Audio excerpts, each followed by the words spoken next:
भारत माता की, भारत माता की, इनकलाब, वंदे। दोस्तों, माननीय सुप्रीम कोर्ट ने मुझे 21 दिन की मोहलत दी थी। मैं तहे दिल से सुप्रीम कोर्ट का शुक्रिया अदा करना चाहता हूं, बहुत बहुत। उन्होंने चुनाव प्रचार करने के लिए मुझे ये मोहलत दी थी। 21 दिन कल पूरे हुए। अब यहां से मैं सीधा तिहाड़ जा रहा हूं। ये 21 दिन मेरे लिए बहुत विस्मरणीय है। मैंने एक भी मिनट खराब नहीं किया। रात दिन 24 घंटे देश को बचाने के लिए प्रचार किया है। केवल आम आदमी पार्टी के लिए प्रचार नहीं किया, सारी पार्टियों के लिए प्रचार किया। बंबई भी गया, भिवंडी भी गया, हरियाणा भी गया, उत्तर प्रदेश भी गया, पंजाब भी गया, जमशेदपुर भी गया। जहां मौका मिला, जहां जिसने बुलाया, उसी के लिए प्रचार करने के लिए गया, देश बचाने के लिए। मेरे सामने देश था। आम आदमी पार्टी इंपॉर्टेंट नहीं है, आम आदमी पार्टी सेकेंडरी है, पहली हमारे लिए देश है। तो मैं दिल्ली के लोगों को कहना चाहता हूं, आज आपका बेटा दोबारा जेल जा रहा है, इसलिए नहीं कि मैंने कोई भ्रष्टाचार किया है, इसलिए कि मैंने तानाशाही के खिलाफ आवाज उठाने की जरूरत की है। इस प्रचार के दौरान एक सबसे बढ़िया बात यह हुई कि सारे देश के सामने प्रधानमंत्री श्री नरेंद्र मोदी जी ने यह कबूल किया कि उनके पास मेरे खिलाफ रत्ती भर भी सबूत नहीं है। हम कहते थे ना, जब भी हमसे पूछा जाता था कि भाई ये कह रहे हैं 100 करोड़ रिश्वत ली, 100 करोड़ रिश्वत ली, वो 100 करोड़ कहां गया?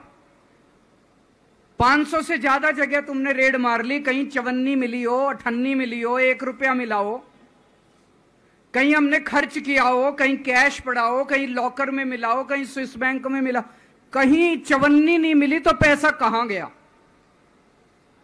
तो एक टीवी चैनल के इंटरव्यू में उस टीवी वाले ने मोदी जी से पूछा कि प्रधानमंत्री जी, ये केजरीवाल चारों तरफ कहता घूम रहा है कि आपके पास उसके खिलाफ कोई सबूत नहीं है, आपके पास उसके खिलाफ कोई रिकवरी नहीं है, फिर आपने उसको गिरफ्तार कैसे कर रखा है?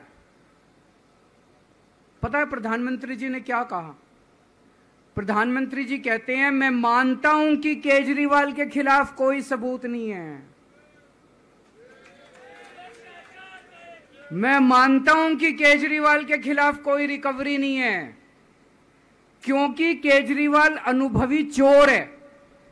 चलो मान लिया मैं अनुभवी चोर हूं, तुम्हारे पास सबूत तो नहीं है, तुम्हारे पास रिकवरी तो नहीं है, तो यूं ही डाल दिया मेरे को जेल में, बिना सबूत के डाल दिया मेरे को जेल में, बिना रिकवरी के डाल दिया जेल में। देश के इतिहास में 75 साल में सबसे ज्यादा बहुमत से आई हुई सरकार है। एक बार 70 में से 67 सीट, दूसरी बार 70 में से 62 सीट, 55% से ज्यादा वोट शेयर। इतने भारी बहुमत वाली सरकार के मुख्यमंत्री को आपने बिना सबूत के जेल में डाल दिया। यही तो तानाशाही है कि जिसका मन करेगा मैं उसी को जेल में डाल दूंगा, जिसका मन करेगा उसी को जेल में डाल दूंगा। और पूरे देश को मैसेज दे दिया कि अगर मैंने केजरीवाल को फर्जी केस में जेल में डाल दिया तो तुम्हारी तो औकात ही क्या है, किसी को भी पकड़ के जेल में डाल दूंगा। इसी तानाशाही के खिलाफ लड़ रहा हूं मैं, और इस किस्म की तानाशाही अपने देश को बर्दाश्त नहीं है। भगत सिंह ने कहा था ना कि जब सत्ता तानाशाही हो जाए तो जेल जिम्मेदारी बन जाती है, सबकी जिम्मेदारी है जेल में जाना, इसके खिलाफ आवाज उठाना। भगत सिंह के चेले हैं। भगत सिंह देश को बचाने के लिए, देश को आजाद कराने के लिए जेल गए थे। भगत सिंह देश को आजाद कराने के लिए फांसी पे चढ़े थे, हम देश को बचाने के लिए जेल जा रहे हैं। इस बार जब जा रहा हूं, मुझे नहीं पता अब मैं कब वापस आऊंगा, मुझे नहीं पता ये क्या करेंगे मेरे साथ जेल में, लेकिन मुझे कोई परवाह नहीं है, जो मर्जी करें। अगर भगत सिंह फांसी पे चढ़ गए, मैं भी फांसी पे चढ़ने के लिए तैयार हूं। मेरे शरीर का एक एक कतरा इस देश के लिए है, मेरे शरीर के खून की एक एक बूंद इस देश के लिए है, मेरे जीवन का एक एक पल देश के लिए है।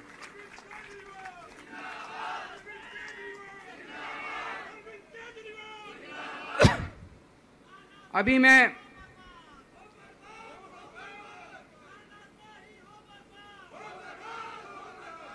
अभी राजघाट गया था सभी साथियों के साथ।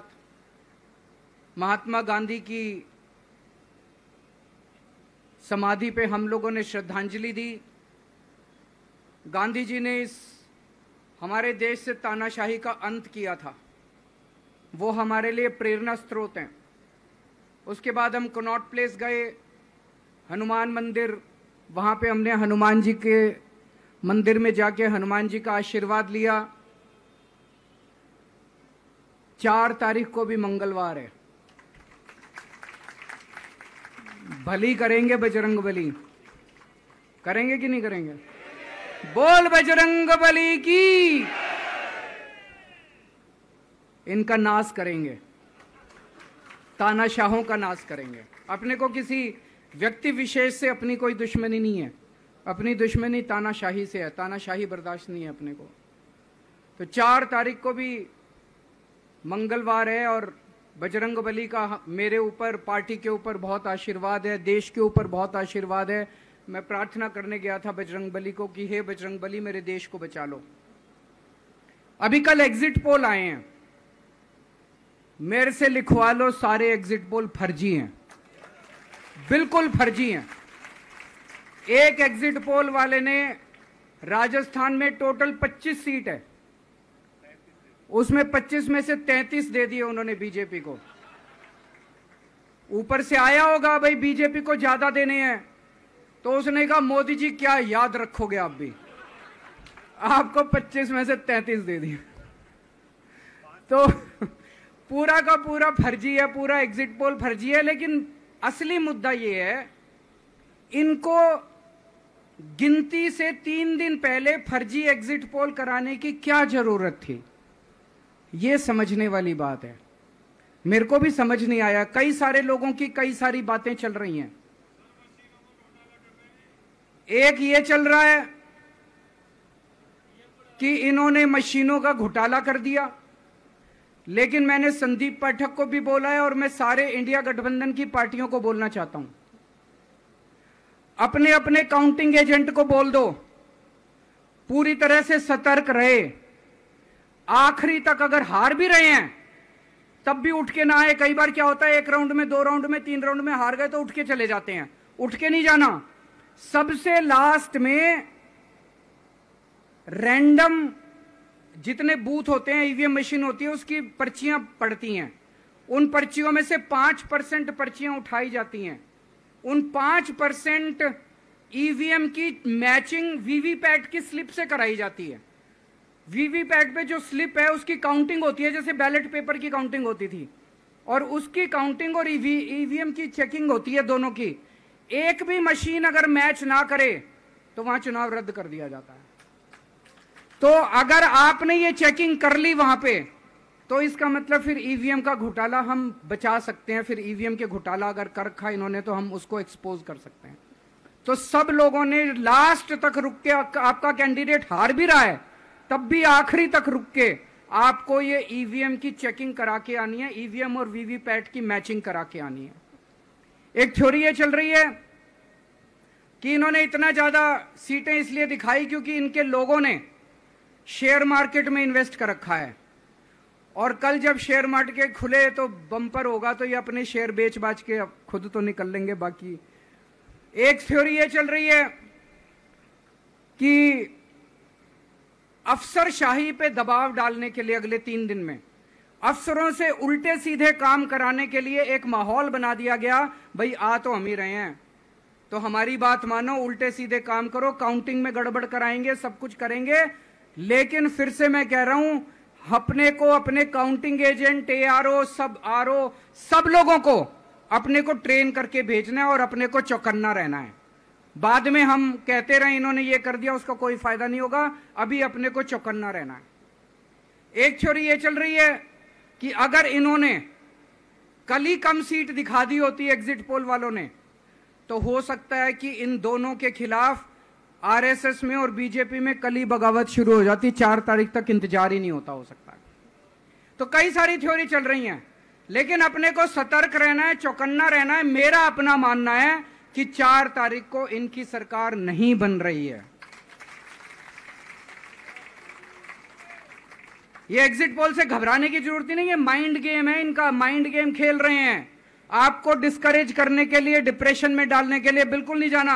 आप उससे जाओ कि आप जीत रहे हो, आप अपने उस कॉन्फिडेंस से जाओ कि आप जीत रहे हो, और आखिरी तक आपको बैठे रहना है, किसी भी हालत में बैठे रहना है आपको। हमें हर एक को लड़ना पड़ेगा।